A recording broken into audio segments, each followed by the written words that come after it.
Hi, I'm Debra Weller, Storyteller from Florida in the United States of America.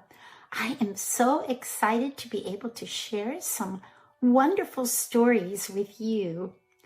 And thank you to Basket of Tales for inviting me to collaborate with them to bring you some of my favorite stories. Enjoy this season of stories. Today I'm going to be telling you a story from Denmark. Now in Denmark, the way that they celebrate Christmas is they start with an Advent wreath 4 Sundays before Christmas that has 4 white candles and 1 purple candle in the middle for Christmas Day. They also use a candle that is marked with 24 lines, and they burn it down each day until Christmas. When the Christmas tree is put up with all of the decorations, they will walk around the Christmas tree holding hands and singing hymns and Christmas songs. They give out gift calendars. They make a creamy rice pudding with 1 whole almond stuck in one of the puddings. Whoever receives that pudding gets a prize. This story is called The Cat on the Doverfell. Trolls, trolls, trolls, trolls, trolls, trolls, trolls, trolls, short ones, tall ones, fat ones, skinny ones, trolls, trolls, trolls, trolls, trolls. Way up north, on a mountain called the Doverfell, there was a beautiful polar bear. The polar bear was creating its nest in the snow for the evening, and it worked very hard to do so. Now, this polar bear was going to rest, but down below in the kingdom, the king of Denmark said, "I should like to have a polar bear as my gift for Christmas." And one of the trappers said, "I shall go, sir.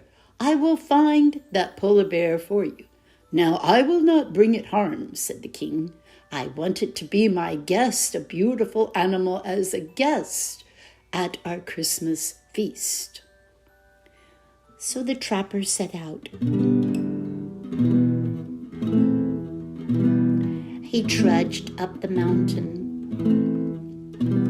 As he got higher and higher, the snow got deeper. And he bumped into a mound of snow. The mound of snow rose up. Blah! It was a polar bear.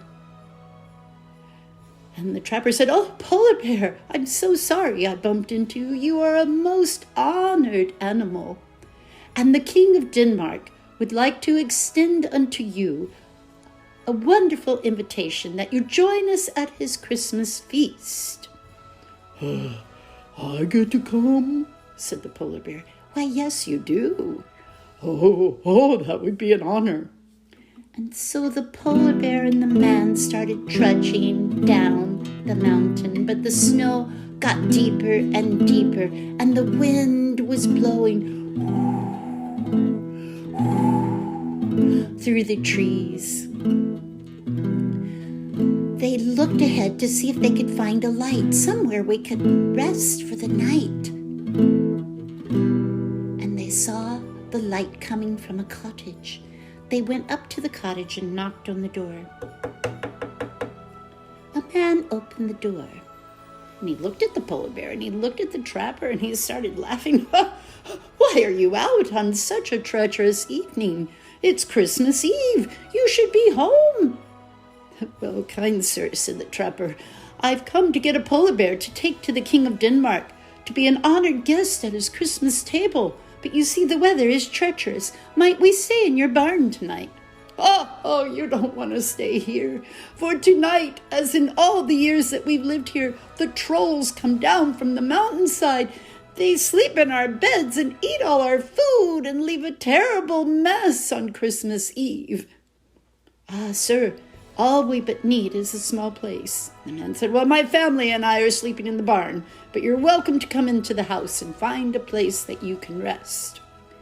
When they went in the house, they saw a flurry of activity. Children, a mother.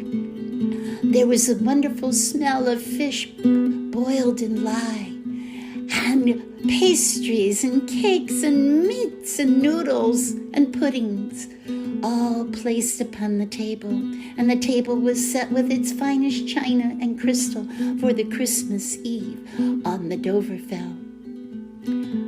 But as the clock got toward midnight, the father said, okay, it is time for us to go out into the barn.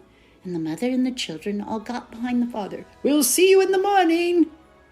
And they went out. The polar bear found a place to rest underneath the warm stove. And the father went out with his children, and the trapper hid in a closet. And at the stroke of midnight,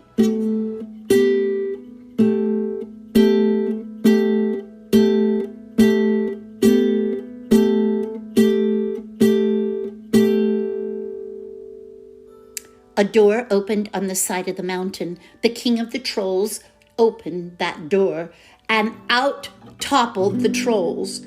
Trolls, trolls, trolls, trolls, trolls, trolls, trolls, trolls. Short ones, tall ones, fat ones, skinny ones. Trolls, trolls, trolls, trolls, trolls. Now let me tell you about these trolls. They have big bulbous noses with hair growing out of it.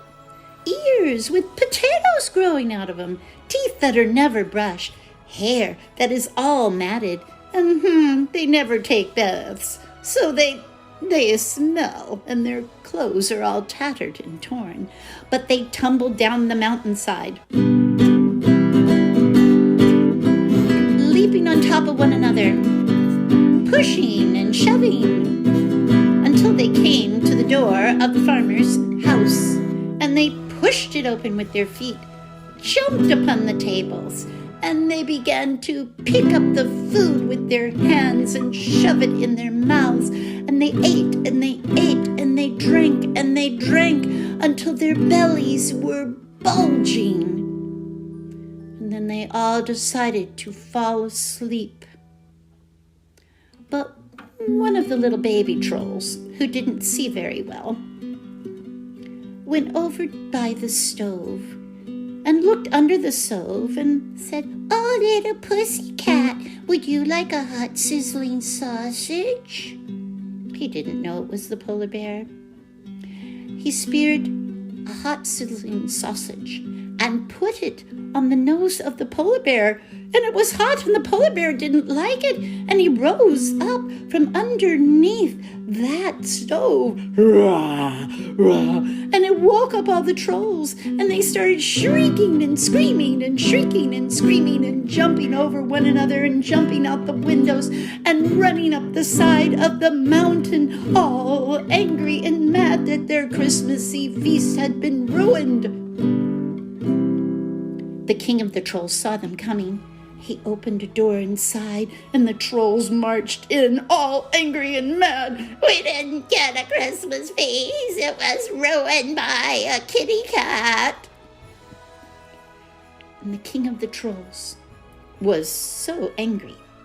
He pushed a boulder down the mountain, and it rolled and it rolled, and it just missed the house. Inside, the polar bear and the man were dancing. The trolls are gone, the trolls are gone, hooray, hooray, the trolls are gone. Now the family stopped and looked. They looked out, they couldn't see any trolls.